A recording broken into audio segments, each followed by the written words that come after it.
والإسلام ديني ومحمدا رسول الله.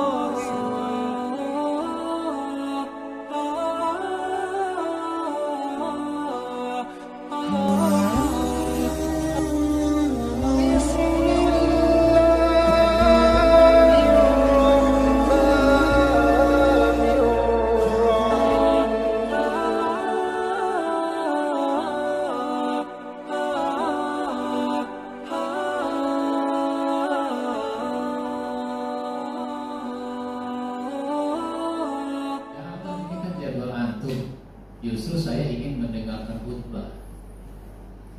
Sudah lama juga saya nggak dengerin khutbah. Mau tiap Jumat saya khutbah. Jadi udah lama nggak dengerin khutbah. Saya pengen mendengarkan khutbah. Nggak apa-apa Pak Ustaz? Nggak antum aja. Ya sudah, sampai dengan diumumkan pengumuman, ternyata yang diumumkan itu sebagai khotib dan imam nama ustadz itu, berarti saya tidak berkhutbah. Selesai pengumuman, masuk ke dalam masjid, gubernur tanya sama pengurus masjid, siapa khotibnya? Ustadz kita di sini. Loh, katanya ada ustadz dari Jakarta. Iya, minta dong beliau. Kalau yang di sini kan sudah biasa, kira-kira begitu. Saya kan dulu agak di kanan, sehingga pengurus masjid itu menemui saya. Pak Ustadz, kata Pak Gubernur, Pak Ustadz aja katanya yang khutbah. Wah, saya nggak bisa nolak kalau begitu. Akhirnya saya diminta pindah ke tengah. Nah, di tengah itu ada gubernur. Kemudian sudah disediakan gamis buat khotib. Waktunya tiba, ya saya naik mimbar. Jadi tidak ada persiapan, mendadak. Ya sudah, saya khutbah. Nah, itu contoh ya. Jadi kejadian-kejadian semacam itu di mana kita diminta ceramah secara mendadak, itu sering saya alami. Karenanya saya bikin simulasi ceramahnya ini mendadak. Jadi semua kita harus punya persiapan untuk ceramah mendadak. Baik. Saya dengan simulasi ini ingin melatih kita semua untuk memiliki kecepatan berpikir. Kecepatan berpikir. Seorang pembicara itu harus punya kecepatan berpikir. Jangan telat pikir. Oh, ini yang mau saya sampaikan. Dia udah cepat ketemu masalah. Ketika disebut jam dinding, dia sudah ketemu apa yang mau dibicarakan. Soalnya kalau orang bertanya kepada saya, ini orang bertanya nih, acara dalam satu ceramah ada tanya jawab. Kepada jamaah yang mau bertanya dipersilahkan. Misalnya ada jamaah yang bertanya, bla bla bla bla bla. Nah, ketika dia sedang bicara, saya sudah harus menemukan jawabannya. Dia ngomongnya belum selesai, tapi saya sudah ketemu jawabannya. Selesai dia bicara, kan saya langsung harus jawab. Gak bisa saya mengatakan, Pak, tunggu dulu sebentar ya Pak, saya mau mikir. Bisa begitu Pak? Enggak, sekarang saatnya saya menjawab. Karena saatnya harus menjawab, berarti harus ada jawabannya. Jawaban itu dari hasil proses berpikir. Jadi seorang pembicara itu harus berpikir cepat, menemukan masalah yang mau dibicarakan. Gitu ya.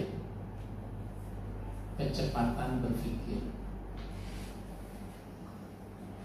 Baik, sekarang Zulfa.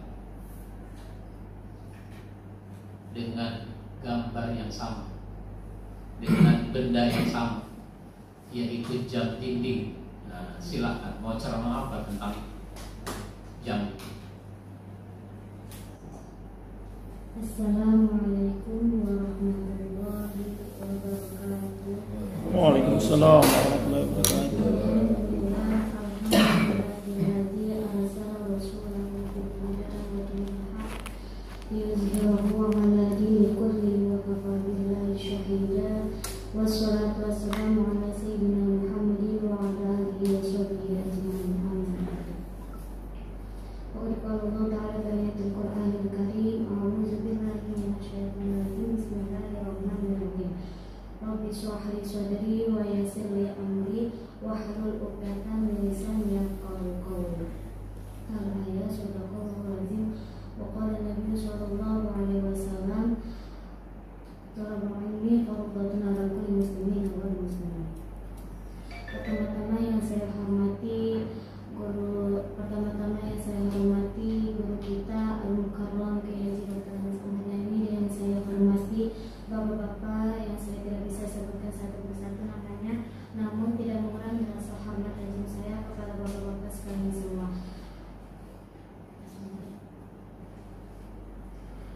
Langsung saja, berdirinya saya di sini akan menjelaskan tentang waktu. Waktu menurut Kamus Bahasa Indonesia adalah sebuah kata ketika proses kekuatan berlangsung. Waktu menurut agama bagaikan pedang. Jadi waktu itu bagaikan pedang. Kalau kita menggunakan pedangnya dengan kebaikan itu bisa menolong kita. Sebaliknya kalau kita tidak menggunakannya dengan baik, maka pedang tersebut bisa membunuh kita. Contohnya tujuannya untuk beribadah. Kalau misalnya kita membuang-buang waktu atau menyanyiakan waktu selain beribadah sama Allah, itu kan tandanya kita lalai. Nah, sama tuh kayak pedang. Misalnya kita menggunakan pedang itu dalam kebaikan, yang Allah bilang waktunya itu kan pedang itu kita gunain dengan sebenar-benarnya. Jadi pedang itu supaya kita bisa menolong kita sampai ke akhirat. Tapi kalau misalnya kita lalai sama waktu, sama si pedangnya ini, justru dia itu akan bunuh kita dengan menjerumuskan kita ke dalam neraka. Sebagaimana dalam surah Az-Zariyat ayat 56, "Wa ma khalaqtul jinna wal insa illa liya'budun."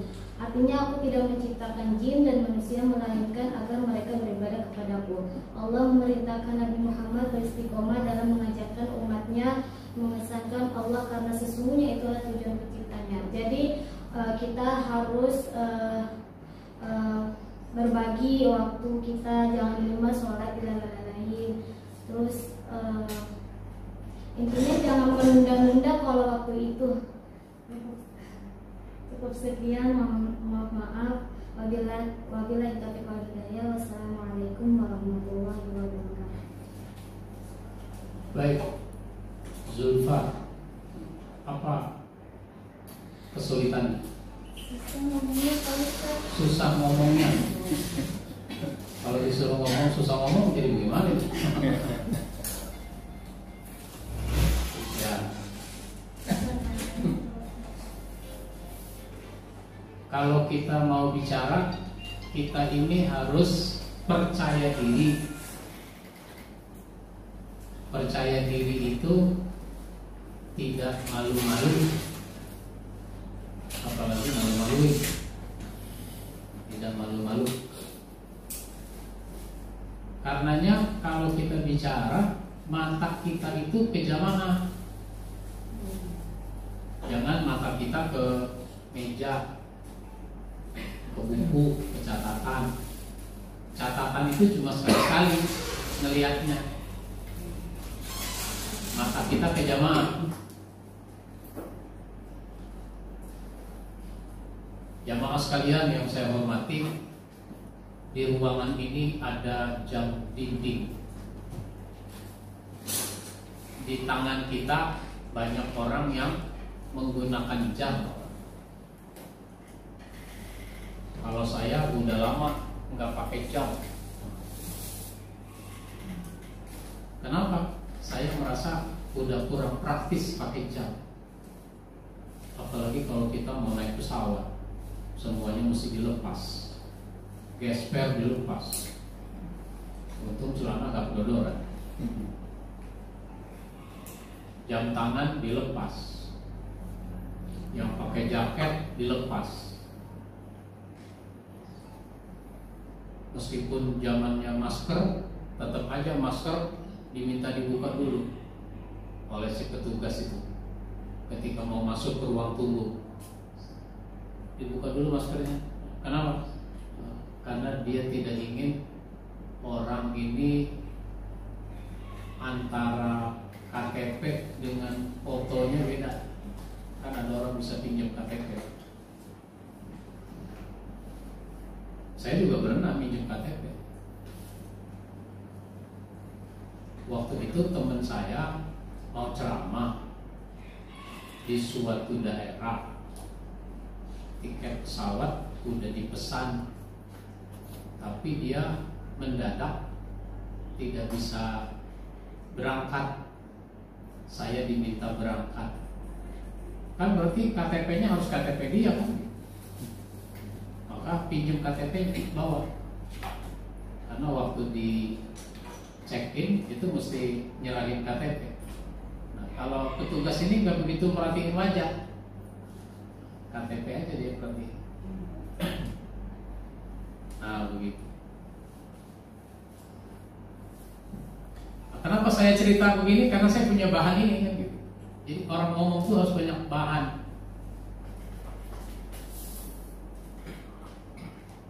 Jadi harus percaya diri. Terus kalau sudah percaya diri, pandangan matanya ke jamaah. Jam ini buat apa Pak? Buat menunjukkan waktu. Jadi yang penting adalah menunjukkan waktu. Bukan jam itu harus mahal. Tapi kan ada orang gak tahu kenapa senangnya pakai jam dengan harga yang mahal. Jam harganya bisa 100 juta, bisa 200 juta. Padahal jam itu cuma buat menunjukkan waktu. Jam berapa sekarang Pak? Jam 1. Wah, kalau jam saya mah jam mahal nih, udah jam 3. Apa kalau jamnya mahal, jarumnya jadi hitam muternya? Jam saya ini udah jam 3 karena ini jam mahal. Itu mah bukan jam mahal Pak, itu jam buat di Papua. Di sini jam 1, di sana jam 3.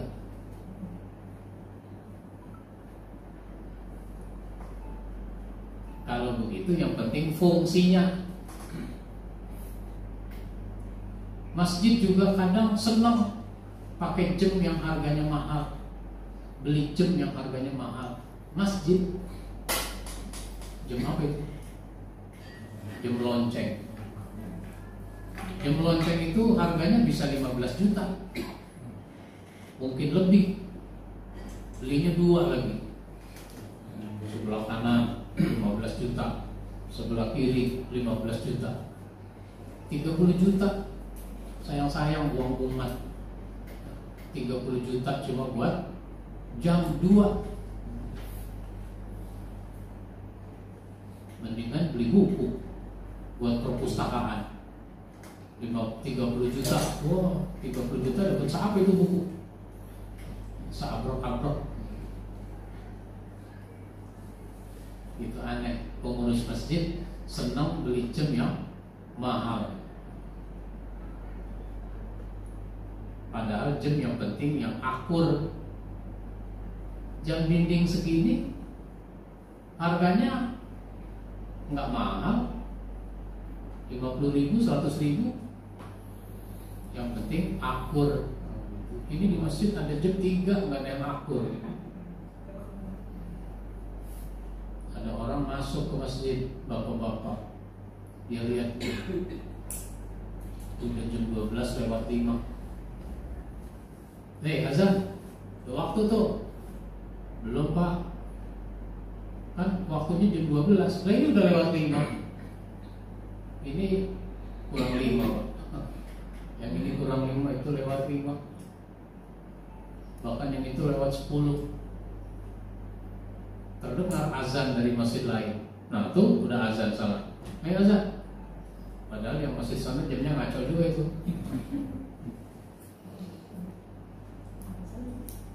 Tuh ngomongin jam tuh sampai ke situ. Jadi orang harus punya banyak bahan yang mau diomongin.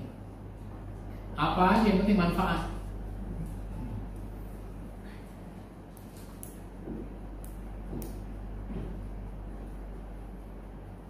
Sebenarnya Zulfa sudah punya bahannya, udah siap ya, udah dicatat. Itu tadi mau betul-betul catatan. Hah? Berarti katanya kebetulan materi yang dia siapkan udah soal waktu, ternyata disuruh ceramah soal jam.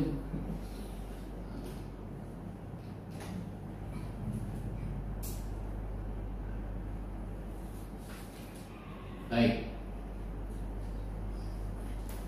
Siapa lagi belum? Ibu belum? Ceramah pakai gambar? Belum ya? Ibu Martina udah? Udah. Pekan kemarin masuk ya? Ya. Hari ini.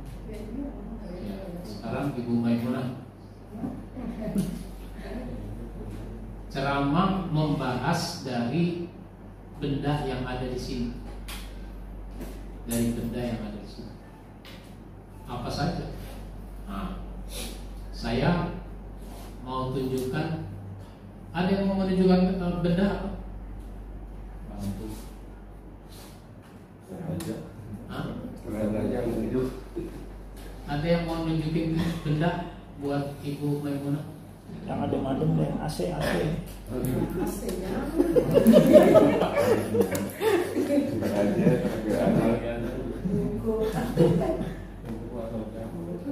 Ya deh bu, buku bu, ibu ikro jadinya. Buku.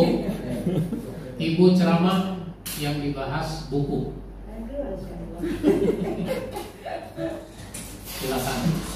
Catatan.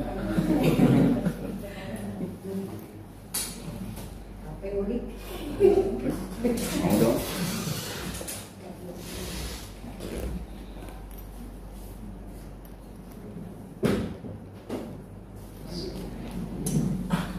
Assalamualaikum warahmatullahi wabarakatuh.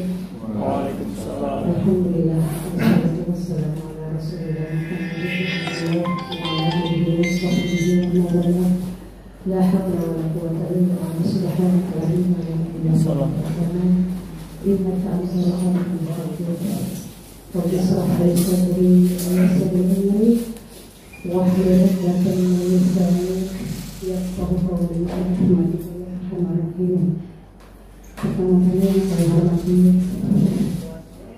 guru kita Muhammadiyah, juga para asatidz sekalian dimuliakan oleh Allah Subhanahu wa taala. Alhamdulillah, puji syukur kehadirat Allah Subhanahu wa taala yang mana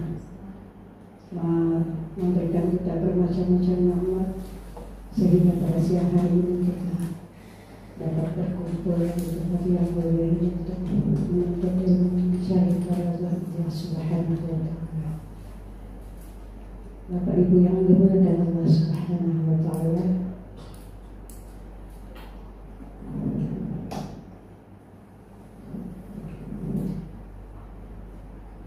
di siang hari ini kita berkumpul menuntut ilmu. Dengan menuntut ilmu, maka kita dapat memperluas wawasan kita, dan juga dengan hadir di majlis yang mulia ini, kita dengan menuntut ilmu diharuskan untuk banyak membaca agar memperluas wawasan kita.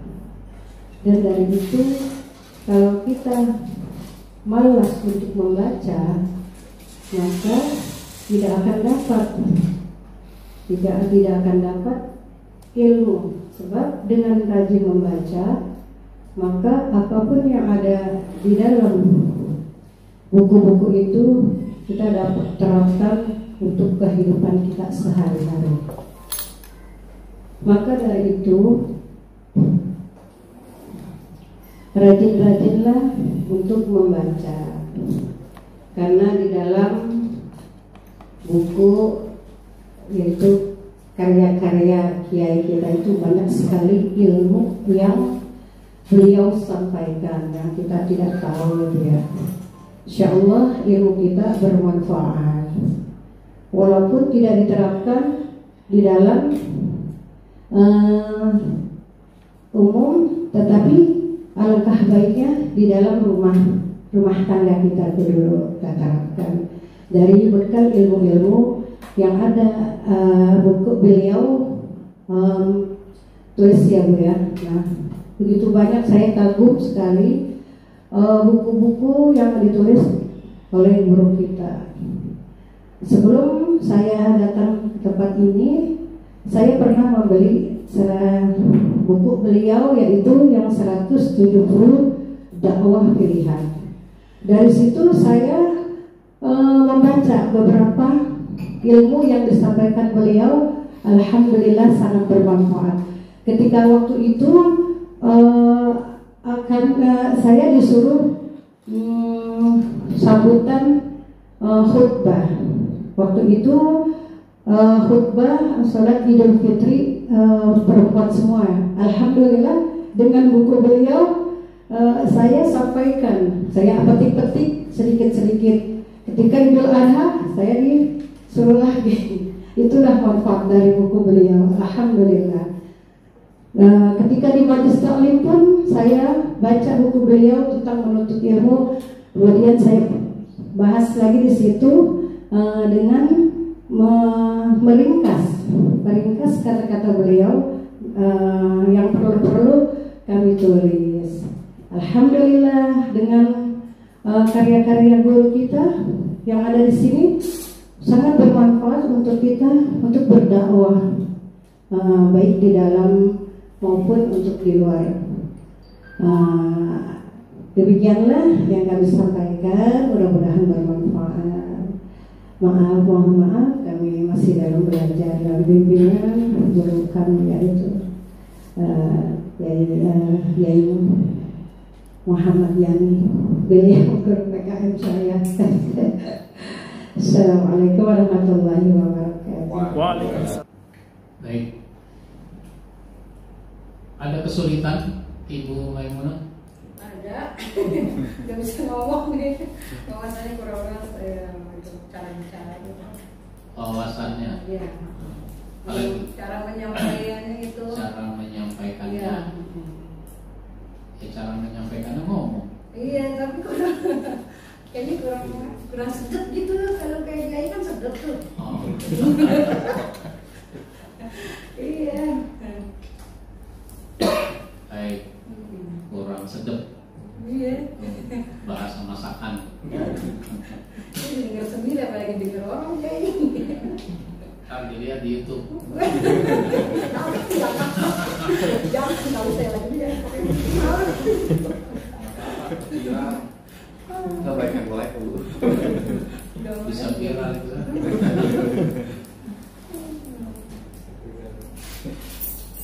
Jadi sekali lagi saya ingin mengatakan bahwa kalau kita ceramah itu harus rileks.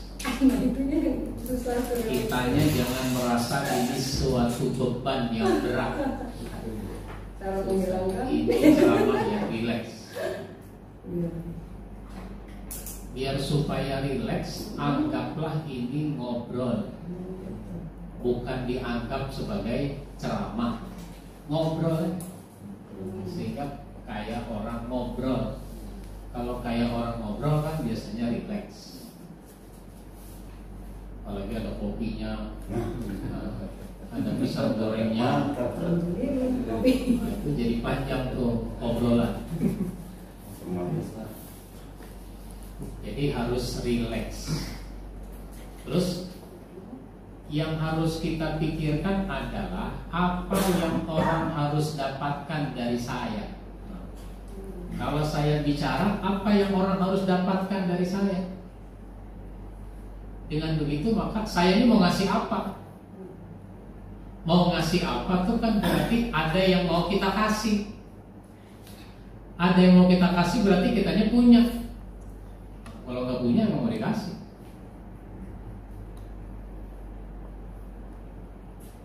Itu yang harus mendapat perhatian kita semua. Apa yang orang harus dapat dari saya? Saya ingin memberi orang motivasi. Maka motivasi itu kan biasanya mau menyemangati orang. Berarti saya mau bicara yang bisa menyemangati orang. Menyemangati orang untuk menggunakan waktu dengan baik. Menyemangati orang untuk menuntut ilmu. Dia bisa dikembangkan. Sebenarnya bahan ada pada kita. Cuma kita ini belum bisa mengembangkannya. Zaman sekarang Pak, Bu, enak menuntut ilmu itu. Kenapa? Banyak. Di setiap masjid ada namanya majelis ilmu. Ada majelis taklim. Habis maghrib sampai isya, masjid itu ada pengajiannya, majelis taklimnya. Ada yang malam Jumat, ada yang malam Senin, ada yang malam Rabu. Bahkan kalau di lingkungan kita ini banyak masjid, itu kalau orang senang pada ilmu, dia hadir di Masjid At-Taqwa. Masjid At-Taqwa itu pengajiannya malam Jumat. Dia hadir juga di Masjid Al-Ikhlas. Masjid Al-Ikhlas itu pengajiannya malam Senin. Dia hadir lagi di Masjid An-Nur. Masjid An-Nur itu pengajiannya malam Rabu. Jadi dia bisa menghadiri majelis ilmu. Guru ini, guru itu, pembahasan ini, pembahasan banyak. Itu enak. Yang saya maksud enak, peluangnya sangat besar untuk mendapatkan ilmu. Asal kita mau duduk sebentar, nggak nyampe 1 jam. Ya kalau maghrib sampai isya kan 1 jam. Sholat maghrib sampai sholat isya itu kira-kira 1 jam. Ceramahnya sendiri 40 menit. Ternyata nggak sempet hadir di Masjid At-Taqwa pengajian. Oh, Masjid At-Taqwa itu ada YouTube-nya, ada channel YouTube-nya. Ternyata kita bisa lihat dari YouTube-nya materi yang tidak kita dapatkan. Makanya bagus masjid itu punya channel YouTube, sehingga manfaatnya tidak hanya dirasakan pengajian itu oleh orang situ, jamaah Masjid At-Taqwa, tapi orang dari mana-mana merasakan manfaatnya. Saya suka mendengarkan ceramah-ceramah Ustadz di YouTube. Meskipun saya juga ada di YouTube, tapi kan saya juga harus dapat tambahan ilmu. Saya ikuti Ustadz ini, Ustadz itu, ceramah-ceramahnya. Ada ceramah subuh, ada ceramah maghrib dan sebagainya. Ada ceramah maulid. Enak. Zaman sekarang kita enak menuntut ilmu karena banyak pilihannya, banyak medianya. Nah sekarang yang ingin kita bahas adalah menuntut ilmu melalui membaca buku. Banyak buku ditulis oleh para ulama. Ulamanya sudah meninggal. Imam Ghazali kan udah lama meninggal. Imam Nawawi udah lama meninggal. Bahkan Buya Hamka. Tapi kita masih bisa membaca tulisan-tulisannya. kita masih bisa belajar kepada almarhum. Saya mengistilahkannya begitu, belajar kepada almarhum. Orangnya sudah mati, tapi kita masih belajar sama dia. Kenapa? Dia meninggalkan karya tulis.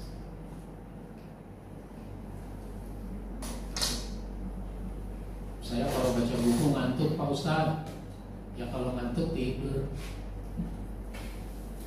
Udah tidur, bangun, kan seger. Cuci muka, baca buku lagi. Ngantuk lagi, tidur lagi. Daripada Pak Surip, bangun tidur, tidur lagi. Belum ngapa-ngapain, udah tidur lagi. Buku mahal Pak Ustadz? Enggak mahal. Banyakan mana ngeluarin duit buat beli buku sama ngeluarin duit buat beli pulsa?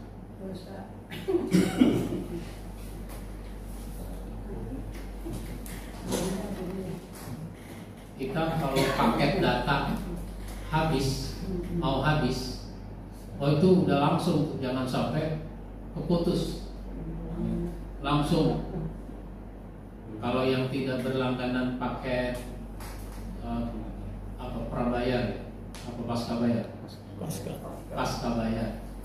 Nah, kalau yang prabayar dikasih tahu tuh dia SMS bahwa dia akan segera berakhir. Langsung dia ngisi, padahal berakhirnya besok, ngisinya sekarang. Keluarin duit. Begitu. Jadi banyakkan beli pulsa, apalagi yang suka merokok.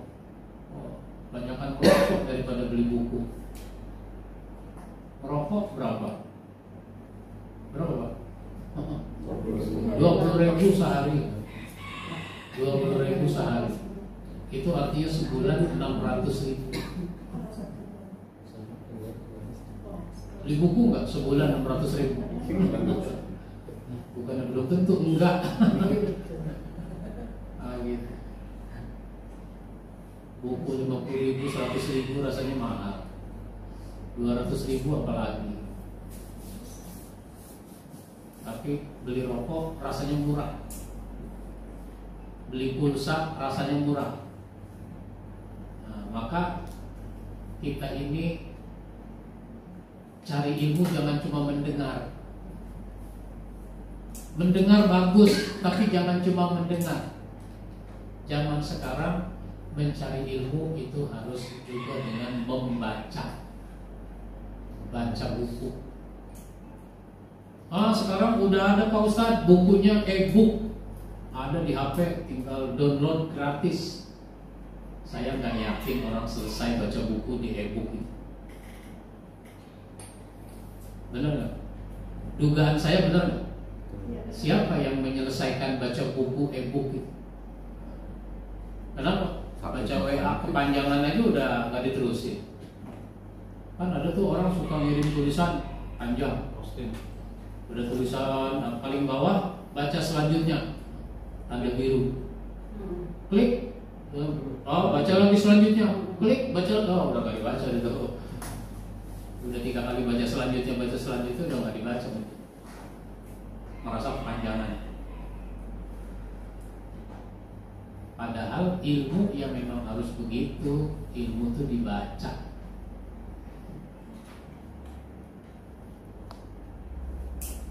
Udah berapa menit tuh saya ngomong?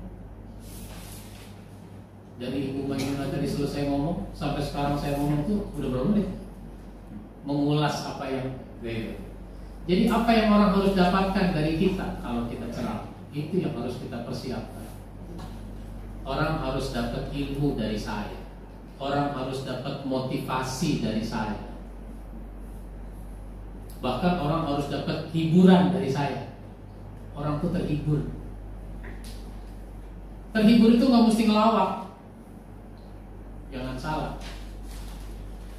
Gak mesti ngelawak yang namanya orang terhibur. Ada orang galau, saya ceramah, memberi motivasi, dia terhibur. Ada orang bingung, saya ceramah ngasih petunjuk-petunjuk, dia namanya terhibur. Ada orang orang tidak semangat, saya semangati, itu namanya terhibur. Orang dosa, saya ceramah tentang taubat, sehingga dia jadi pengen taubat, itu namanya terhibur. Nah, begitu. Baik. Dari yang hadir udah semua tahap-tahap kita menyampaikan simulasi ceramah. Silakan, ada pertanyaan dari pengalaman praktek, apa masalahnya, kesulitannya? Kalau saya kok bisa kesulitannya kurang paham. Kurang bahan. Kurang banyak baca. Saya akui sendiri gitu apa? Kalau beli buku kan lagi nggak usah. Malah sekarang banyak tuh buku yang dibuka dari plastiknya. Ini tapi dia belum baca sampai sekarang nggak ada gitu. Nah, di situ saya kurang baca. Kurang bahan. Kalau kurang bahan, Bu, di Tanah Abang banyak.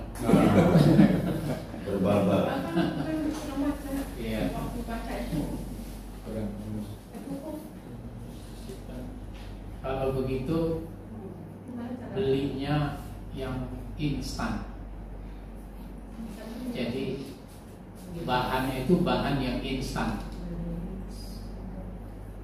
Kalau orang beli biji kopi, dia pengen ngopi, dia beli biji kopi, dia beli gula, dia beli susu. Kopinya digiling dulu. Memang itu yang bagus. Ngopi itu yang bagus begitu. Kopinya digiling langsung, diseduh di situ. Ada gulanya. Itu namanya ada proses usaha sampai dia jadi kopi. Nah sekarang kalau kita nggak bisa begitu, beli kopi yang sudah siap saji. Kopi saset, di situ sudah ada kopinya, sudah ada gulanya, sudah ada susunya, bahkan sudah ada jahenya. Gitu. Tuang ke gelas, tuangin air panas, aduk, selesai. Minum kopi. Itu namanya instan. Sekarang ibu-ibu kalau mau masak, dia juga beli bumbu yang instan. Datang aja ke pasar. Di situ ada apa, Bu? Yang udah digiling-giling, udah jadi. Jadi kalau misalnya nggak punya waktu, itu bisa dipakai. Tapi kalau punya waktu, ngolah sendiri lebih enak. Iya, maka kita ini kan sesibuk-sibuknya kita, sebenarnya kita itu ada waktu untuk membaca. Karena membaca itu ada kenikmatan tersendiri. Kita mendapatkan sesuatu yang tidak ada di materi-materi yang sudah instan sebagai bahan tambahan. Nah, kalau baca buku saya, misalnya 3 poin dalam khutbah setahun, kan berarti udah diolah itu, udah jadi. Kita tinggal nyeduh doang, kira-kira begitu. Tinggal nyeduh. Dan ternyata kalau saya ketemu orang di mana-mana, itu banyak orang yang suka menggunakannya. Bukan ketemunya di tempat pengajian, di tempat kondangan juga. Tadi saya kondangan. Nah, terus saya ketemu imam di Masjid Al-Azhar Kebayoran Baru. Nah, dia ada temannya lagi di situ kan, Ustadz juga. wah ini Pak Ustadz Ahmad Yani luar biasa buku-bukunya, saya suka pakai buat ceramah, buat khutbah. Kata dia ini, mungkin dia pikir dia ini nggak tahu. Dia juga bilang, oh saya juga suka pakai, bagus sebenarnya gitu. Itu contoh. Jadi itu namanya sudah instan. Kita tinggal nyeduh, tinggal ngaduk-ngaduk. Jadi karenanya zaman sekarang nggak ada alasan nggak punya bahan. Tidak ada alasan. Mau kita buka Google aja ketemu apa yang mau kita cari. Meskipun kita harus menseleksinya. Mirip-mirip kalau kita pergi ke pasar, tuh mau nyari apa kan kita seleksi. Saya mau masak sayur asem, misalnya, pergi ke pasar. Ternyata di pasar juga udah dipaketkan. Saya mau nyayur asem, udah dibungkus sama dia. Ada nangkanya di situ, ada melinjonya, ada pepayanya, dan sebagainya. Udah disatuin jadi satu. Nih Bu, buat sayur asem. Nah, mau ceramah tuh materinya begitu. Kalau nyarinya di Google, ya kita mesti seleksi. Apanya yang mau kita cari? Mau nyari hadis gampang, mau nyari ayat gampang. Baik. Apa lagi? Ya. Antara kecepatan berpikir dengan detak jantung yang cepat gitu kan. Jadi nggak bisa cepat berpikir kan, karena kaku gitu loh kan. Kayak mikir gitu jadinya kayak otak itu jadi kram gitu loh. Jadi nggak bisa cepet mikir gimana orang jantung baru gini mules mau apa gitu kan maksudnya kan. Itu ngatasinnya di materi atau di turun langsung dalam jumlah frekuensi yang terus menerus gitu kan. Ya, orang itu kan harusnya rileks dulu, jangan dibawa tegang. Tiba-tiba saya diminta ceramah, iya saja. Kalau diminta ceramah mendadak, iya saja. Nah, kalau sudah iya, tahap berikutnya adalah berpikir tentang apa yang mau diceramahkan. Apa yang mau diceramahkan itu kan tidak kita cari-cari lagi. Saya mau ngambil bukunya dulu ya. Ya enggak. Sebab ada orang begitu. Kenapa? Karena dia kalau khutbah itu mesti tekstual, mesti baca teks. Suatu ketika khatib tidak datang atau berhalangan secara mendadak. Lalu seorang yang juga biasa berkhutbah, sebenarnya berkhutbah dalam arti membaca khutbah, baca teks, dia yang ditunjuk. Ya udah kalau gitu Bapak yang khutbah. Emang ada yang lain? Ya enggak, siapa lagi kalau bukan Bapak? Emang Bapak yang juga biasa khutbah. Ya udah saya pulang dulu ya. Rumahnya dekat sama masjid. Mau ngapain pulang dulu? Mau ngambil bukunya, mau ngambil teksnya. Karena bukan giliran dia nggak bawa teks. Ya mestinya nggak begitu dong. Masa sih nggak punya bahan? Mestinya punya bahan. Cuma dia tidak biasa ngomong lepas. Dia biasanya tekstual. Jadi satu, rileksnya dulu. Iya, tenang. Kalau tenang ya bisa mikir. Kalau nggak tenang susah mikirnya. Karena sebenarnya yang dimaksud berpikir bukan merumuskan hal-hal baru, tapi pilih apa yang ada dalam pikiran kita.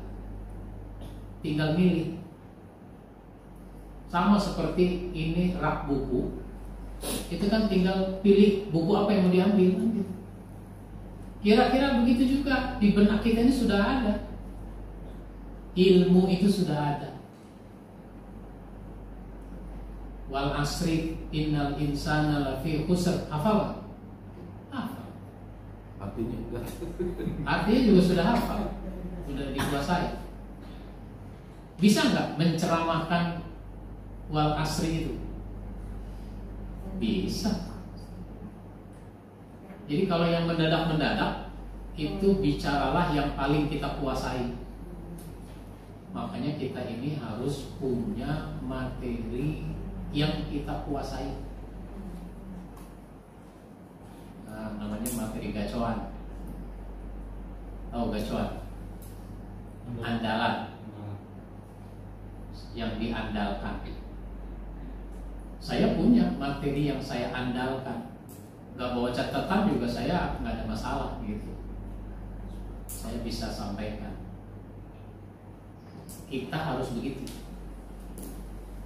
Jadi sebenarnya bukan mikir, tinggal menuangkan hasil pikiran yang kita udah pikir jauh-jauh hari sebelumnya.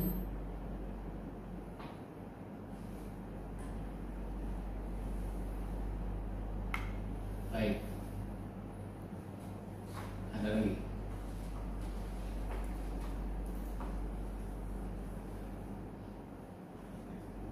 Nah ini Bapak berpikir apa yang mau saya tanya.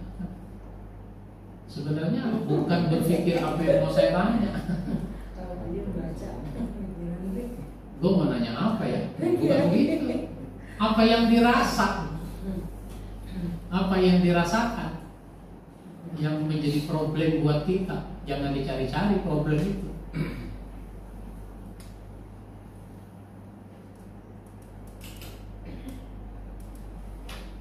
Karena ini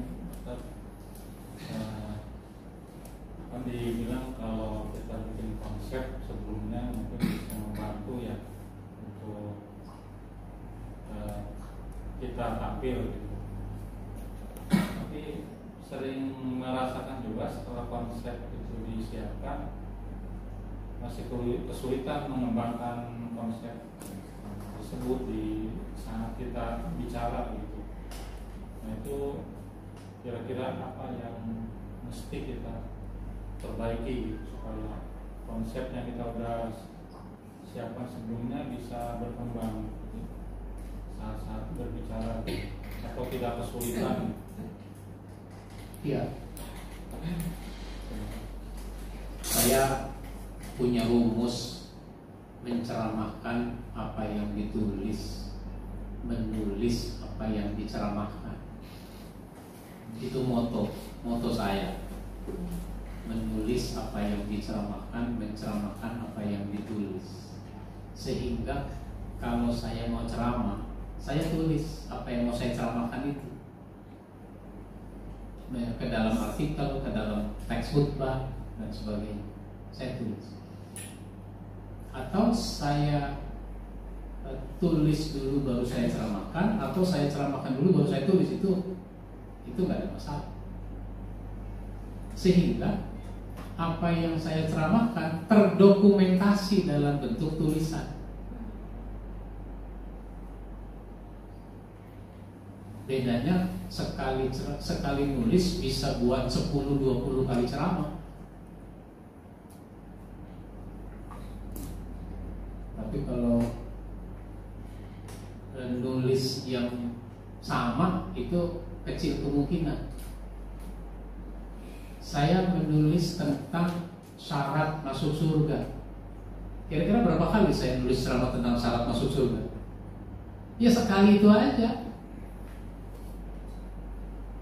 Saya tidak menulis syarat masuk surga yang kedua, syarat masuk surga yang ketiga, kecuali tulisannya memang bersambung. Tapi kalau udah selesai ya sudah. Tapi syarat masuk surga bisa saya ceramahkan lagi nggak? Bisa, mau 10 masjid, 20 masjid juga bisa. Daya lekatnya menjadi lebih kuat. Itu kalau diulang. ya ditulis itu daya lekatnya lebih kuat. Apa apalagi udah ditulis diulang lagi dalam ceramah-ceramah, sehingga tingkat penguasaannya sudah kuat. Diminta mendadak lagi ya bisa. Orang bilang hebat banget, baru aja diminta dia udah menguasai masalah. Emang udah 20 kali ceramah soal itu kan. Jadi kuncinya diulang-ulang penyampaiannya, sehingga pada saat ceramah yang berikutnya itu tinggal pengembangan. Dasarnya sih sudah dikuasai.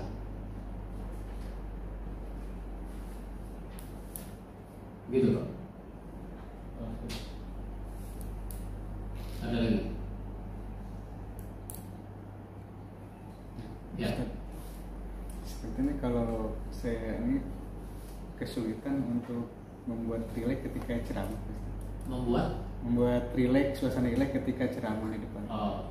Mungkin ada tipsnya yang mudah gitu. Ya, kita bisa bercerita, kita bisa berdialog. Dulu Pak, sahabat-sahabat Nabi itu sesudah turun ayat ya ayyuhalladzina amanu taqullaha haqqa tuqatih wa la tamutunna illa wa antum muslimun, itu mereka jadi gelisah, mereka jadi galau. Kenapa? Mereka khawatir tidak termasuk haqqa tuqatih. Lalu mereka memperbanyak ibadah, apalagi yang namanya sholat malam. Sholat malam itu betul-betul yang namanya sepertiga malam itu mereka gunakan untuk sholat. Sepertiga malam terakhir itu dipakai buat sholat malam. Yang kalau dihitung jam, sepertiga malam terakhir itu dari jam 1 atau setengah 2 sampai menjelang subuh. Pernah nggak Pak kita sholat tahajud dari jam setengah 2 sampai menjelang subuh? Belum pernah. Sekalipun kita bangun juga kita mau ngapain? Tidur lagi. Mau kencing. Bangun jam 2 kencing, tidur lagi. Kenapa? Rasanya masih lama. Orang alarm jam 4. Itu namanya cerita ditambah dengan keadaan sekarang. Nah, itu membuat kita jadi rileks bicara. Pernah ada sahabat karena begitu sungguh-sungguh dalam ibadah sholat malam, itu sampai ada yang mau sholat pasang tali dulu, pasang tali dari situ ke sini gitu. Lalu dia sholat, itu tali diapit di ketiaknya. Nah, jadi ketika dia begini, itu di sini ada tali. Maksudnya apa itu? Kalau ngantuk nggak nyampe jatuh, kenapa? Dia nanti akan terhalang oleh tali untuk jatuh. Karena lamanya berdiri, itu sampai ada yang telapak kakinya melebar. Apa itu istilahnya? Jeber Pak. Jeber Pak. Kakinya jeber Pak. Jeber. Melebar kakinya. Iya. Karena nggak pakai sendal biasanya. Iya. Oh, istilahnya jeber. Jeber ya martabak. Jeber. Buka bisa. Kalau bibir doer. Gibrak. Nah, jadi telapak kaki yang melebar itu karena ibarat orang jalan nggak pakai sendal, nah itu istilahnya belum populer. Jeber kata dia. Itu bahasa apa? Bahasa Bukit Duri. Ada biasanya buat itu kalau kita lihat gembel-gembel manusia gerobak kan kagak pakai sendal Pak. Ya. Akhirnya bikin kita jadi ngasih sendal karena ngeliat kakinya kejeber gitu. Ya. Baik. Nah, ada sampai orang kakinya seperti itu karena berdirinya lama dalam sholat. Ini masuk kategori berlebihan dalam ibadah. Maka turun ayat surat At-Taghabun ayat 16. Fattaqullaha mastata'tum, maka beristiqomahlah kamu semampumu, seoptimal mungkin, jangan berlebihan. Kalau di sini saya yakin tidak ada yang ibadahnya berlebihan. Yang ada kekurangan. Jadi sahabat-sahabat itu sampai ada yang ibadahnya bukan sekedar optimal, tapi sampai kesannya berlebihan. Padahal nggak usah gitu-gitu amat. Nah, begitu. Kira-kira saya ngomong tuh relax nggak ya? Relax. Maksudnya harus kayak gitu gimana caranya? Sama. Padahal kan udah ikutin guru itu tak. Ya. Kalau gitu susah banget. Jadi perbanyak penguasaan cerita-cerita, kisah-kisah. Makanya saya tulis buku kisah-kisah, baca dan sampaikan lagi. Baca, sampaikan lagi. Saya punya cucu. Kadang-kadang main di kamar saya kan, sering, bukan kadang-kadang. Lalu minta diceritain, karena pernah saya bercerita, jadi dia minta cerita lagi. Cerita apa nih? Nabi Muhammad. Nah, gitu. Ya kan, saya harus cerita yang lain lagi, bukan yang kemarin udah diceritain. Nabi Muhammad itu punya cucu. Tahu cucu? Cucu. Nah, misalnya nih kakek punya anak, anaknya ayah kamu, anak kakek ayah kamu. Nah, kamu ini namanya cucu, anaknya. Jadi kadang definisi istilah itu harus kita perjelas.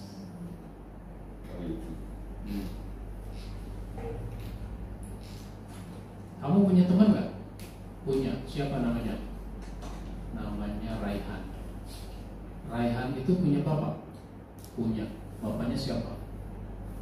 Nggak kenal. Raihan itu bapaknya Anwar, misalnya Pak Anwar. Anwar itu punya bapak nggak? Pak Anwar punya bapak nggak? Nggak tahu. Pak Anwar itu punya bapak, namanya Ridwan, Pak Ridwan. Jadi Raihan itu adalah cucunya Pak Ridwan. Pak Ridwan itu apanya? Kakeknya. Itu mau cerita, tapi itu dulu tuh dikasih penjelasan. Nabi itu punya cucu. Di antara cucunya namanya Umamah. Umamah masih kecil, masih dalam gendongan. Tapi dia senang kalau digendong oleh kakeknya Nabi Muhammad. Nabi Muhammad mau pergi ke masjid. Si Umamah minta digendong. Nah, ini digendong. Rasul bawa ke masjid. Kan Nabi sholatnya jadi imam. Nabi sholat jadi imam, tapi sambil menggendong cucunya. Nah, begini, saya kan jadi diri tuh. Begini sholat. Ambil boneka. Nah. Allahu Akbar. Tetap baca, gitu kan? Baca. Terus Allahu Akbar, ruku. Ini cucu tetap dipegang. Sami Allahu liman hamidah. Terus sujud. Nah, waktu sujud, cucunya diletakkan dulu di sini. Sujud, duduk, sujud. diri digendong lagi. Nah, begitulah. Jadi perbanyak itu penguasaan cerita tentang berbagai hal. Nah, saya sudah tulis buku-buku yang ada cerita itu ada 7 buku yang isinya cerita-cerita. 100 kisah seputar keluarga, 110 kisah seputar harta, beginilah seharusnya menjadi pemimpin, 135 cahaya dari masjid, asbabun nuzul tematik, yang keenam belajar kepada para sahabat Nabi,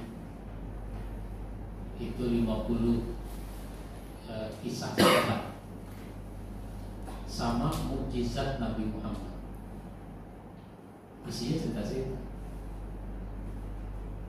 Saya lagi persiapkan, karena buku belajar kepada para sahabat itu satu buku isinya 50 sahabat, satu buku lagi 50 sahabat, satu buku lagi 50, nanti nggak tahu sampai berapa seri, kan sahabat banyak. Begitu. Bahkan ada Nabi bercerita. Jadi Nabi bercerita, bukan cerita Nabi, Nabi yang bercerita. Kan Nabi juga suka bercerita kepada sahabat. Nah, apa-apa yang diceritakan oleh Nabi itu saya lagi kumpulkan. Baru dapat 32. Baru dapat 32 cerita. Dulu ada orang dari Bani Israel, itu kan berarti cerita Nabi yang bercerita tentang umat terdahulu. Sebut saja si A sama si B. Si A mau pinjam duit kepada si B, dan seterusnya. Banyak cerita itu.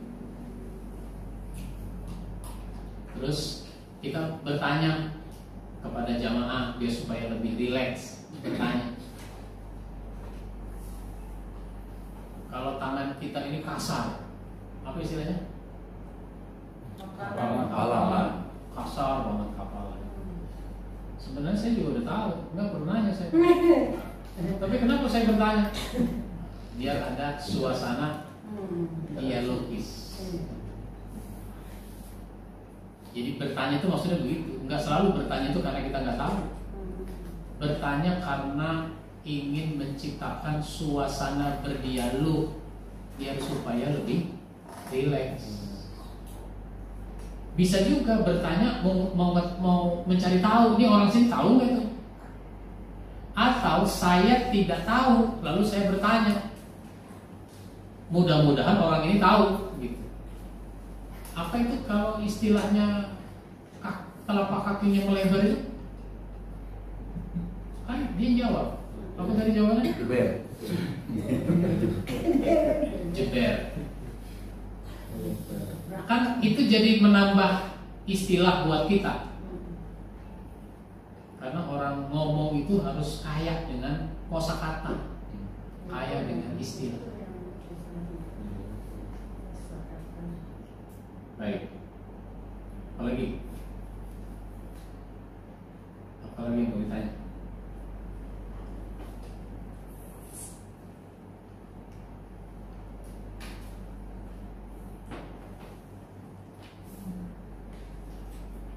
Nah, sekarang kalau kita ini harus bicara, kita harus merumuskan materi pembicaraan. Kalau mau ceramah, materi ceramah. Kalau mau khutbah, materi khutbah. Itu bagaimana cara merumuskannya? Kalau kerangkanya kan udah jelas. Ada pendahuluan, ada pembahasan, ada penutup. Itu kan kerangka. Bagusnya bedanya apa? Hah? Ceramah, khutbah. Iya sama. Maksudnya dari sisi muatan materi sama, cuma pembawaannya yang berbeda. Kalau ceramah kan bebas. Kalau khutbah itu kan terikat dengan ketentuan khutbah. Nanti kita bicarakan tentang tata cara khutbah. Kalau kultum itu kan ceramah yang pendek. Untuk menyebut ceramah yang pendek itu orang bikin istilah namanya kultum, kuliah 7 menit. Itu maksudnya untuk ceramah pendek. Sekarang mah kultum juga bisa 30 menit. Bukan kultum lagi namanya. Sehingga diplesetkan lagi, kuliah terserah antum.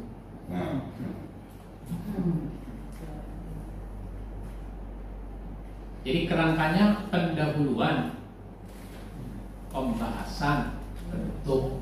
Kan itu udah kita bahas kalau kerangka itu. Pendahuluan itu isinya ada 2.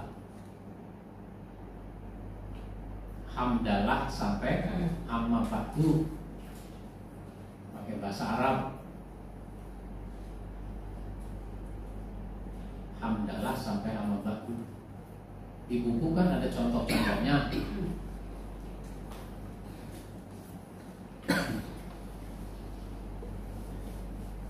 Terus pendahuluan juga berisi pengantar masalah. Pengantar masalah. Jamaah sekalian yang saya hormati, semua kita pasti ingin masuk ke dalam surga. Kalau surga saya umpamakan seperti sebuah negara dan kita ingin masuk ke negara itu, ada syaratnya nggak? Ada syarat. Meskipun ini tidak persis sama. Kenapa? Karena seketat-ketatnya sebuah negara tetap ada namanya pendatang gelap, pendatang haram. Kalau surga mah nggak ada pendatang gelap. Yang masuk surga semuanya terseleksi dengan ketat. Hanya yang memenuhi syarat yang bisa masuk ke dalam surga. Kalau gitu syaratnya apa? Syaratnya ada 4. Kalau mau masuk surga syaratnya ada 4. Inilah yang mau kita bahas pada kesempatan yang singkat ini. Sampai itu namanya pendahuluan. Jelas nggak apa yang mau dibahas? Jelas. Ada nggak rasa ingin tahu? Ada rasa ingin tahu. Jadi begitulah fungsi pendahuluan yang menghantarkan kepada masalah. Jelas arah pembicaraan, muncul rasa ingin tahu pendengar. Baru pembahasan. Membahas poin-poin ini tadi. 4 syarat masuk surga dibahas sesuai dengan waktu yang tersedia. Harus selesai. Kalau janji 4, selesaikan 4. Kecuali memang mau dibahasnya 2 saja, boleh. Ada 4 syarat untuk bisa masuk ke dalam surga. Tapi pada kesempatan ini tidak memungkinkan untuk membahas 4-4-nya karena waktunya singkat. Saya bahas 2 saja pada kesempatan ini. Nah, itu namanya 2 yang mau dibahas. Jangan udah janji akan kita bahas 4 syarat masuk surga. Yang pertama dibahas, yang pertama panjang lebar kata orang. Yang kedua dibahas lagi panjang lebar. Waktunya habis. Dikasih kertas oleh panitia. Ustadz, waktunya habis. Berhubung waktunya sudah habis, saya kira cukup sampai di sini. Sebenarnya ada 4 yang mau kita bahas, ini baru 2. Yang 2 lagi nanti pada kesempatan lain. Makanya saya diundang lagi. Siapa yang mau undang? Diundang lagi biasanya kenapa? Karena menarik, bagus. Ini tidak menarik, tidak bagus. Nggak selesai pembahasan. Nah, begitu. Itu namanya kerangka. Jadi pendahuluan, pembahasan, terus bentuk. Nah, sekarang polanya bagaimana? Untuk berceramah, berkhutbah, perumusan materinya bagaimana? Kalau tukang jahit itu kan biasanya dia belajar bikin pola sehingga bahan itu bisa dipotong sesuai dengan pola yang diinginkan, pola baju, pola celana, dan seterusnya. Nah sekarang pola rumusannya itu kita bisa merumuskan materi. Pertama, membahas ayat saja. Satu ayat. Jadi kita bisa ceramah dengan membahas ayat saja. Satu, membahas ayat.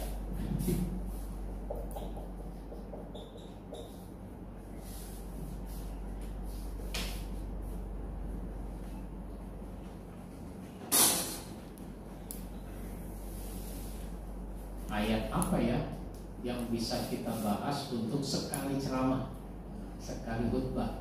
Nah, itu banyak. Misalnya, jamaah sekalian yang saya hormati, setiap kita harus menjadi seorang muslim yang sejati. Untuk menjadi muslim yang sejati, Allah ingatkan ada kendalanya. Kendalanya itu diantaranya godaan-godaan syaitan. Makanya kita diingatkan surat Al-Baqarah ayat 208, ya ayyuhalladzina amanu qulu fis-silmi kafah wa la tattabi'u khutuwatis syaitan innahu lakum aduwwun mubin. Hai orang yang beriman, masuklah kamu ke dalam Islam secara kafah, secara total, secara menyeluruh. Jangan kamu ikuti langkah-langkah syaitan. Sesungguhnya syaitan itu musuh yang nyata bagi. Syaitan itu dalam menggoda manusia, ternyata dia punya strategi, dia punya siasat. Syaitan sendiri yang bilang di hadapan Allah, dan Allah menyampaikannya kepada kita di dalam Al-Quran. Apa yang dikatakan oleh syaitan disebutkan oleh Allah pada surat Al-A'raf ayat 17. Summa la'atiyannahum min baini aydihim wa min khalfihim wa an aymanihim wa an syama'ilihim wa la tajidu aktsarahum syakirin. Kemudian akan aku datangi mereka, ya Allah akan aku datangi manusia dari depan, dari belakang, dari kanan, dari kiri, dan engkau tidak mendapati kebanyakan mereka itu orang yang bersyukur. Jadi ini namanya siasat syaitan, strategi syaitan. Syaitan goda manusia dari depan,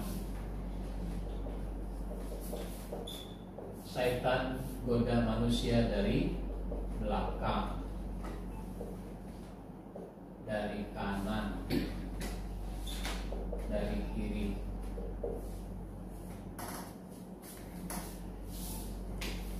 Nah ini kan memerlukan penafsiran untuk menjelaskan ini. Oh kalau gitu cari tafsirnya.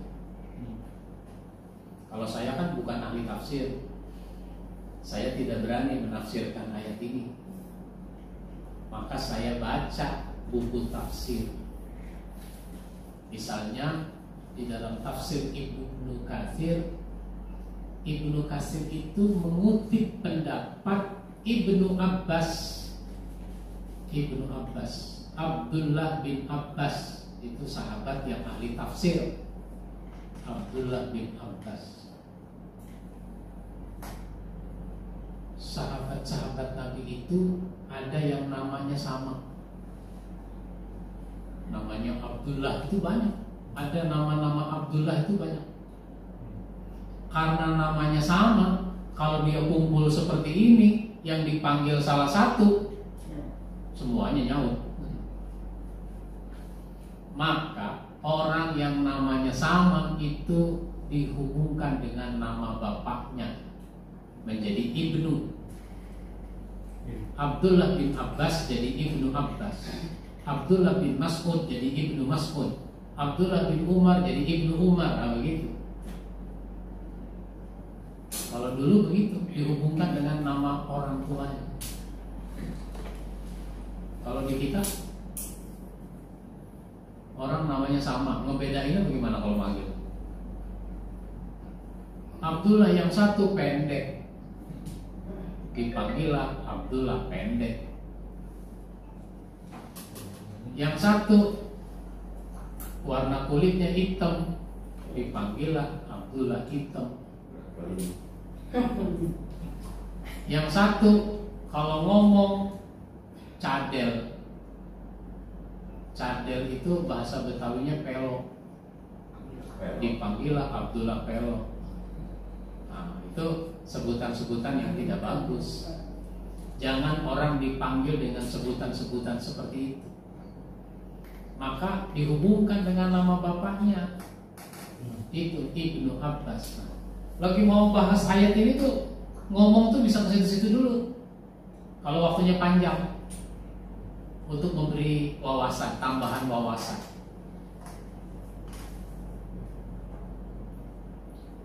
Ini nama saya Ahmad Yani, ternyata banyak juga nama Ahmad Yani.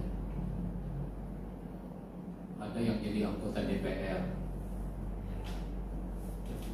Makanya ada juga orang minta sumbangan sama saya karena pengen anggota DPR.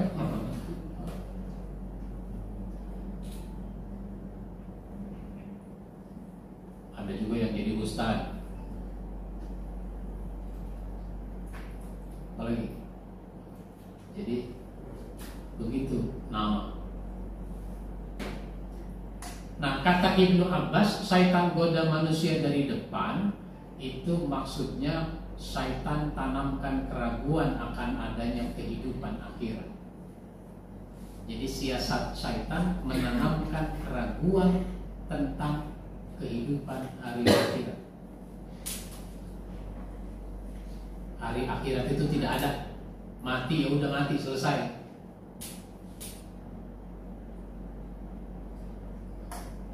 Makanya ada orang nggak percaya pada adanya hari akhirat. Al-Quran juga menyebutkan begitu.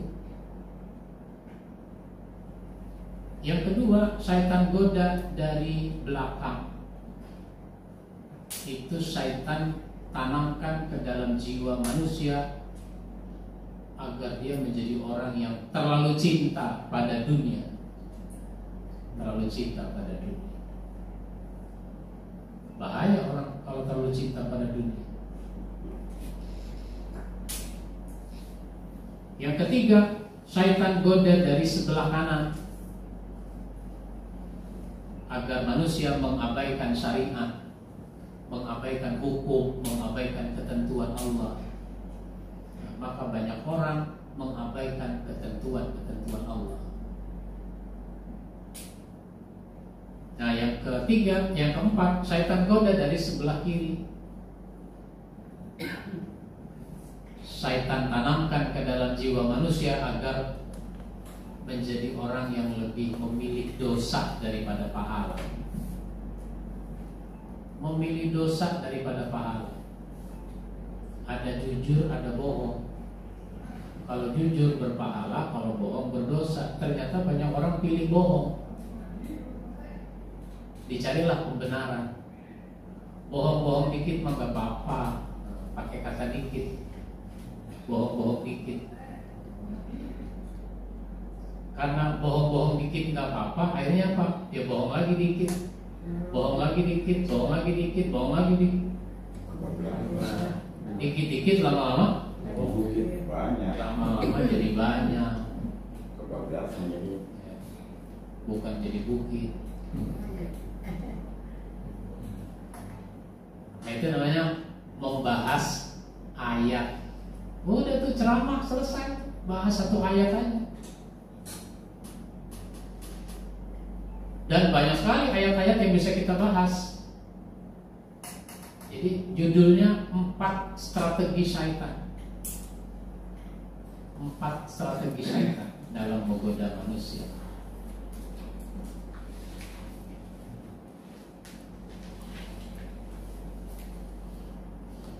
Ada tuh di buku 60 pesan Ramadan. Jadi satu bahas ayat. Kalau mau nyari ayat, mau dipikirkan untuk materi, itu banyak. Maka di dalam buku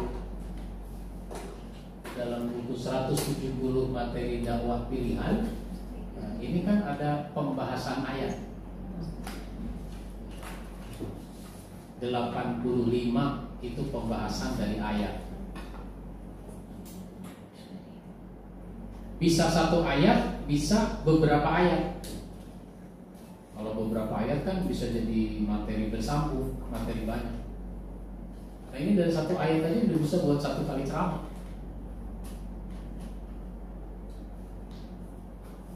Ada anggapan-anggapan yang salah. Nah, itu di dalam Quran disebutkan.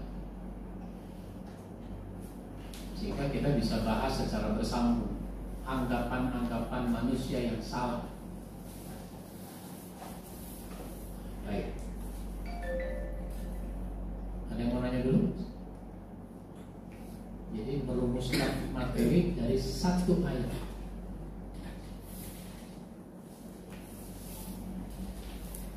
Yang kedua, merumuskan materi dari beberapa ayat.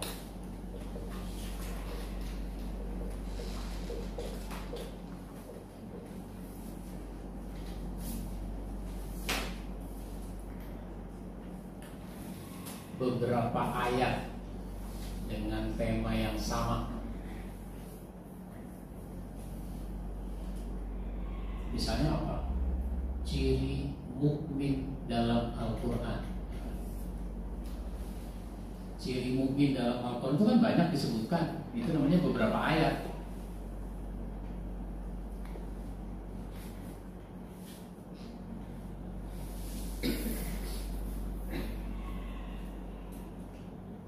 Ciri-ciri takwa, ciri-ciri muttaqin, orang-orang yang takwa. Nah itu juga ada dalam beberapa ayat.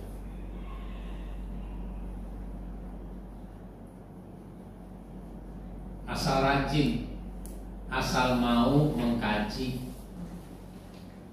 Ya memang orang mau ceramah karena mau menyampaikan ayat, ya dia mesti mengkaji ayat-ayat itu. Kalau enggak ya akhirnya bercanda aja ceramah. Orang nggak dapat sesuatu, nggak dapat ilmu.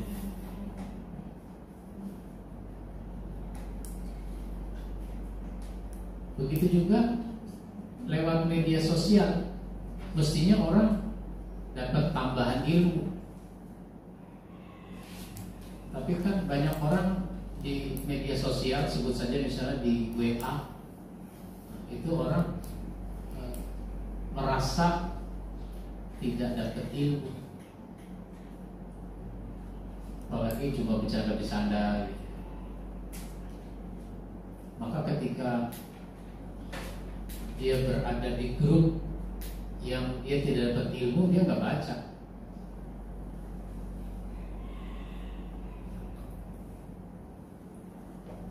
Kemarin saya ketemu teman kuliah. Ya dulunya sesudah kuliah itu jadi polisi. Dia mendaftar di kepolisian. Sekarang baru pensiun. Ya ada di grup. Saya jarang baca yang dari grup-grup itu. Paling tulisan antum tuh saya baca. Kalau di grup, saya merasa mendapat ilmu, dapat tambahan. Dari kawan-kawan yang lain gak dapat tambahan, dapat bercandanya doang. Ya bukan berarti bercanda nggak boleh. Baik, jadi kita mengkaji ayat untuk disampaikan lagi. Jangan cuma kita tahu balighu anni walau ayat, sampaikan dariku walaupun cuma satu ayat, tapi ayatnya nggak kita kaji, ayatnya nggak kita pelajari. Menyampaikan ayat tapi nggak dipelajari itu ayat, menafsirkan sendiri, itu bisa bahaya. Nah, kalau kita sudah menyampaikan satu ayat, lalu kita mau ceramah lagi, kan berarti harus ada ayat lain yang sudah kita pelajari. Jangan ayat itu lagi yang dibahas, orang nggak dapat tambahan lagi. Ya meskipun ada juga, misalnya Kiai Haji Ahmad Dahlan, pendiri Muhammadiyah, itu ceritanya dia membahas tafsir surat Al-Ma'un, Ara'aital ladzi yukadzibu biddin dan seterusnya. Sesudah dia mengisi ceramah dalam pengajian, dia perhatikan jamaah pengajian itu ada yang dilakukan apa tidak. Ternyata apa yang dibahas dalam ayat itu belum diamalkan. Karena salah satu muatan pada ayat itu adalah memberi makan kepada orang miskin. Pengajian minggu berikutnya itu dia bahas lagi itu ayat. Jamaahnya ada yang heran, bertanya-tanya, loh, kok ini dibahas lagi ya? Apa kiai lupa? Yang udah dibahas lagi. Lupa kali. Ya sudah. Nah, sementara Kiai Haji Ahmad Dahlan memperhatikan bagaimana jamaahnya sesudah ini ayat dibahas 2 kali, ternyata belum ada pengamalannya. Berikutnya pengajian, dia bahas lagi itu. Selesai pengajian, baru ada yang nanya. Karena udah 3 kali diulang, Pak Kiai mohon maaf, apa Pak Kiai lupa bahwa ini ayat udah dibahas, bahkan sudah 3 kali ini dibahas? Enggak, saya nggak lupa. Emang kenapa dibahas lagi? Saya melihat, memperhatikan apa yang dibahas ini belum kalian amalkan. Di antaranya memberi makan kepada orang miskin, itu belum kalian lakukan. Kalau minggu ini belum dilakukan juga, ini ayat saya bahas lagi minggu depan. Nah, akhirnya jamaahnya bikin nasi bungkus, lalu dibagikan kepada orang-orang miskin. Itu namanya mengamalkan ini ayat. Begitu. Jadi kita ceramah itu bisa membahas satu ayat, bisa membahas beberapa ayat dalam satu tema yang sama.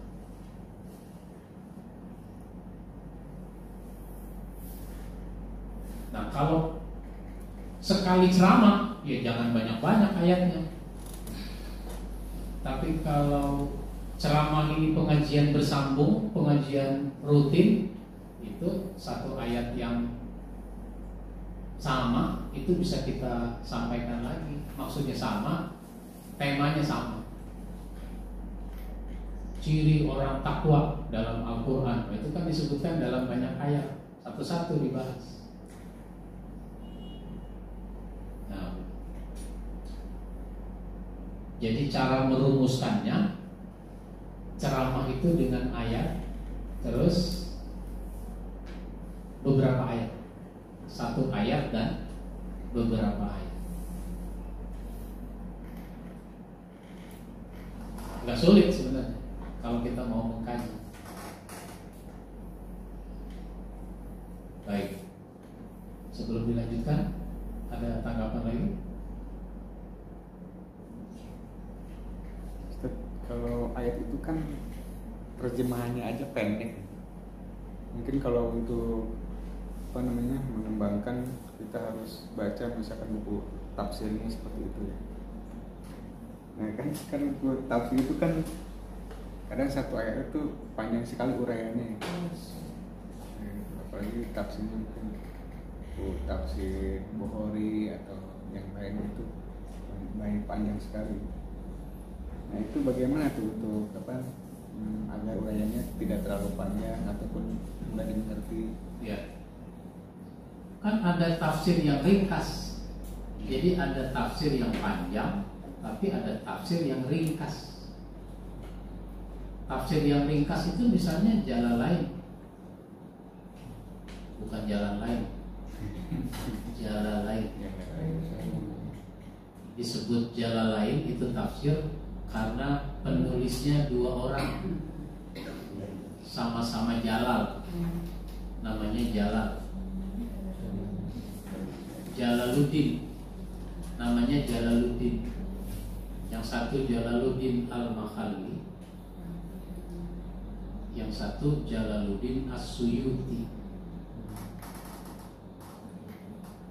Itu guru dengan murid. Jadi Jalaluddin Al-Mahalli itu nulis kitab tafsir baru separuh, belum selesai, baru separuh, meninggal. Maka Jalaluddin As-Suyuti nerusin dengan format penulisan yang sama. Format penulisannya sama, ringkas. Kalau tuh ayat satu baris, tafsirnya satu baris. Begitu kira-kira, seringkas mungkin. Itu namanya tafsir yang ringkas. Tafsir yang panjang lebar ya ada. Tafsirnya Al-Munir Wahbah Zuhaili itu ada 15 jilid. Itu di atas itu 15 jilid. Kalau beli 15 jilid itu sekitar 3 juta berapa gitu. Mahal. Mahalan motor.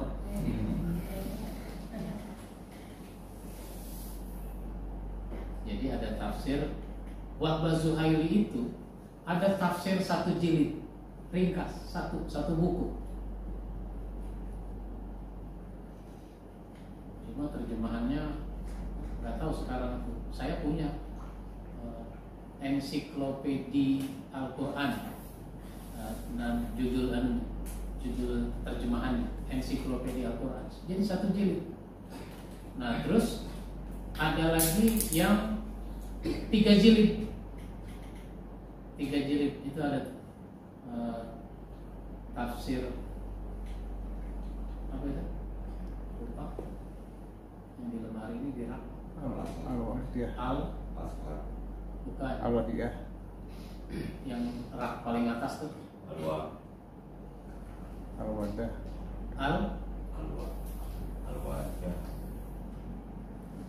Al-Wadiyah. Itu 3 jilid. Nah,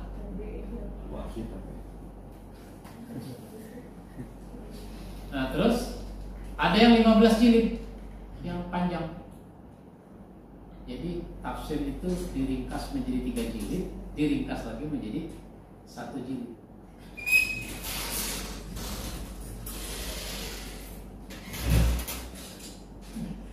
Begitu ya. Jadi kita bisa mempelajari yang ringkas bisa.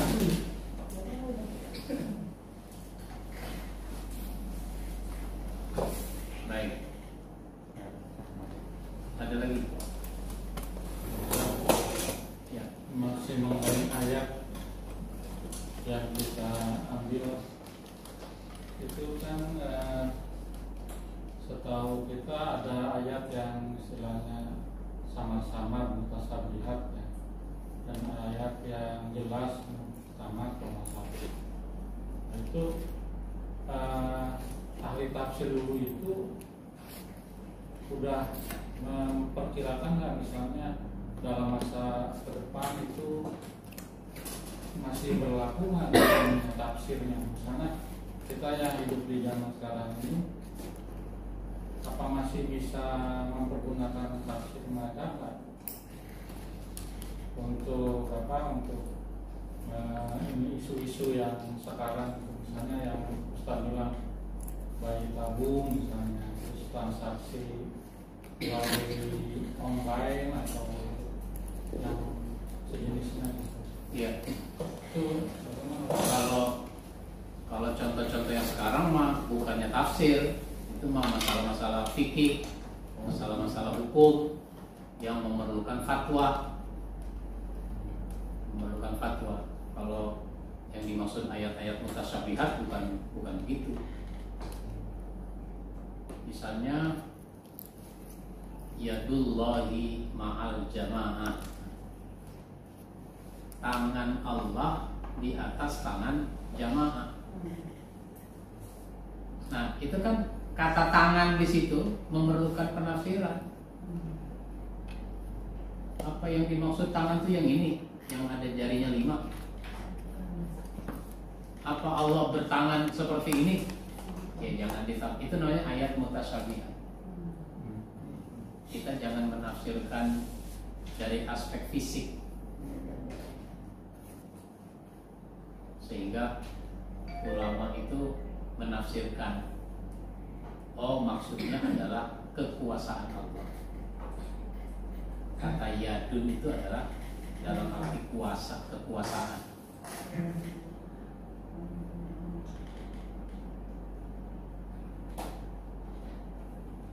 Jadi ayat itu ada yang jelas, sekali baca udah ngerti kita maksudnya apa. Tapi ada ayat yang memerlukan penjelasan.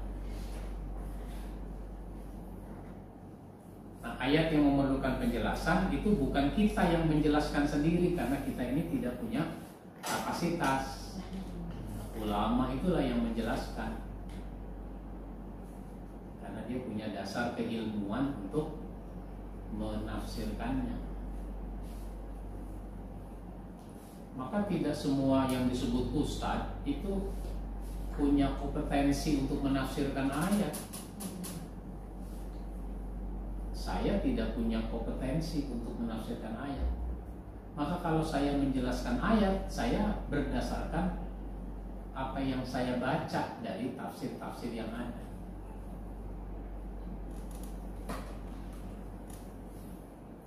Baik itu. Ada lagi? Saya mau tanya ini, Pak. Saya baca buku ini tuh sudah hampir 1 bulan. Tapi kalau saya di depan tuh lupa, Pak. Gimana caranya supaya saya bisa ingat gitu. Yeah. Tapi saya baca ini memang, maksudnya saya baca itu, ini kan ada 52 Kak. Seharinya tuh 10 gitu. Jadi Senin sampai Jumat. Berikutnya saya ulang sampai 4 kali. Tapi saya nggak ingat tak saya baca. Kurangnya di mana tak? Sampai saya di depan tuh nggak bisa gitu. Kayak saya bilang tadi, otak tuh kayaknya bukan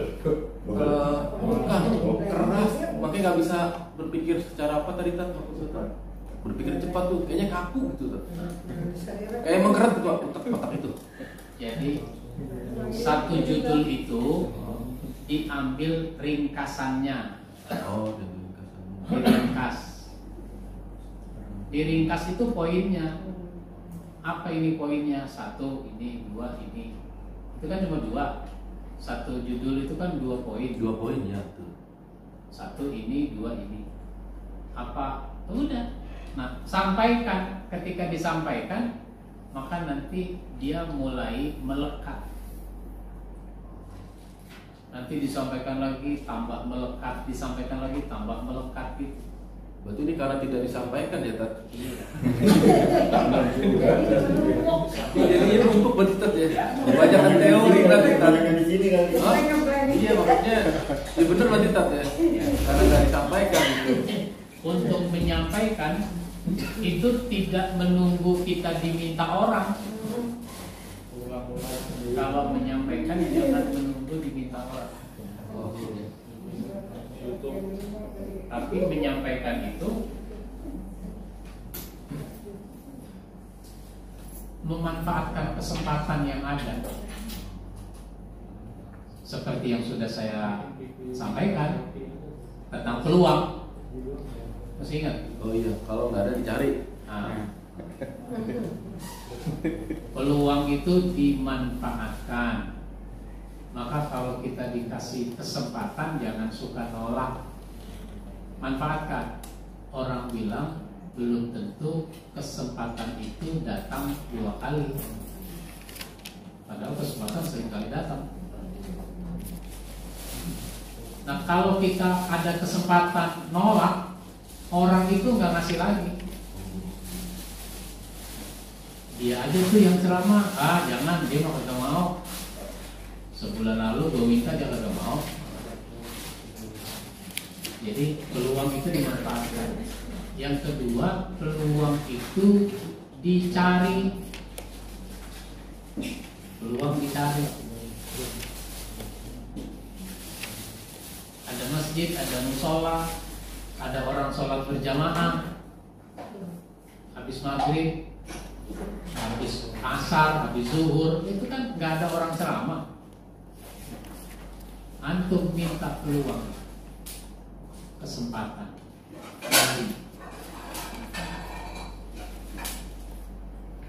atau ngobrol-ngobrol tadi, cari nggak dapet, peluang itu diciptakan, peluang diciptakan. Kumpulin orang, sampaikan ceramah kepada orang-orang itu. Begitu caranya. Tadi yang satu judul diambil intisarinya aja. Intisarinya. Jadi nggak usah hafal sampai teks gitu ya, Kak? Iya, bukan dihafal. Oh, kalau di otak saya dihafal, Kak. Jadi makanya kok. Antum kalau nonton film, itu bisa ceritain lagi nggak filmnya? Tapi nggak dari awal sampai akhir. Iya, yang penting orang ngerti filmnya. Oh iya. Jalan ceritanya, garis besarnya orang ngerti. Jadi nonton film, nonton bola, itu kan bisa kita ceritakan. Apanya? Intisarinya. Ya nggak mungkin dong film 2 jam kita mau cerita 2 jam. Yang kita ceritain berapa menit? Itu namanya intisarinya. Nah, kalau ceramah, intisarinya kita ambil, tapi kita kembangkan lagi. Dikembangkan dari mana? Dari apa yang kita lihat, dari apa yang kita baca. Orang bicara itu dipengaruhi oleh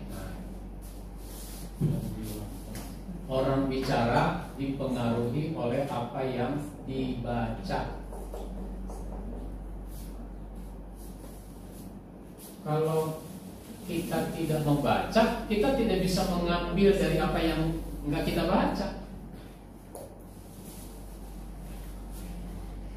Dari mana cerita bisa bercerita tentang apa yang ditulis oleh Buya Hamka. Orang membaca tulisan Buya Hamka juga enggak. Jadi orang itu bicara dipengaruhi oleh apa yang dibaca, apa yang didengar,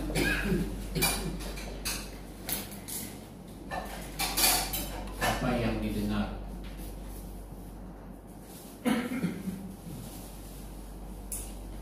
Terus apa yang dilihat.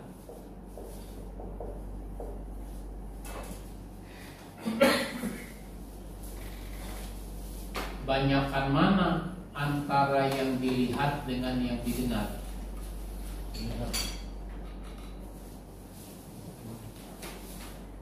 Banyakan yang didengar.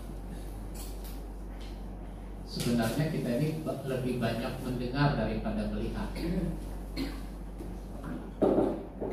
Gitu. Kalau kita mau tidur, mata udah merem tapi belum pules. Tetangga saya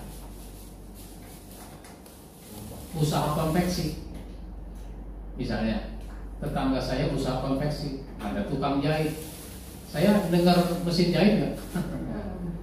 Udah jam 10 malam, jam 11 malam tuh mesin jahit ya. Saya dengar itu, meskipun saya nggak lihat mesin jahitnya, saya nggak lihat tukang jahitnya, tapi saya dengar itu. Nah, terus dia mendengar, dia nyetel lagu dangdut. Tukang jahitnya nyetel lagu dangdut. Saya dengar nggak?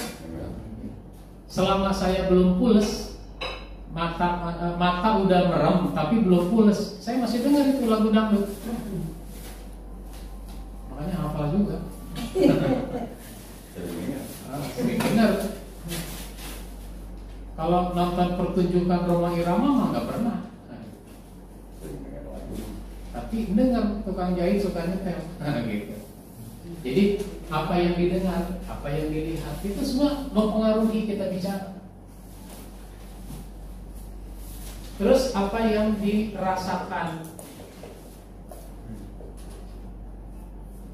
Orang bicara itu juga dipengaruhi oleh apa yang dirasakan.